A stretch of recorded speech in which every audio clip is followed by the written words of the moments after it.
د معون مبارکه سوره چې د قرآن عظیم الشان 107 سوره ده په مکې معظمې کې را نازله شوې ده. 7 مبارک آیاتونه لري. تلاوت او پښتو ترجمه یې له لومړي آیت څخه اورئ. بسم الله الرحمن الرحیم.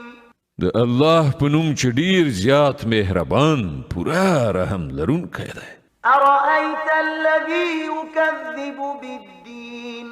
تا ولید هغه څوک چې د آخرت جزا او سزا ته دروغ وایي. فذلك الذي يدع اليتيم ولا يحض على طعام المسكين. دا هماغه څوک دی چې یتیم په سپکاوي سره شړي او د مسکین د ډوډۍ په ورکړه هڅونه نه کوي.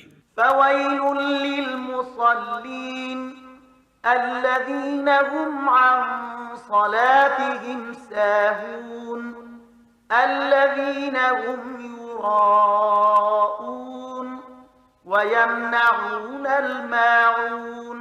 بیا تباهی ده د هغو لمونځ کوونکو لپاره چې له خپل مانځه څخه په غفلت کې لویدلي. هغه کسان چې ریا کوي او خلکو ته د عادي اړتیاو شیانو له ورکړې نه ډډه کوي.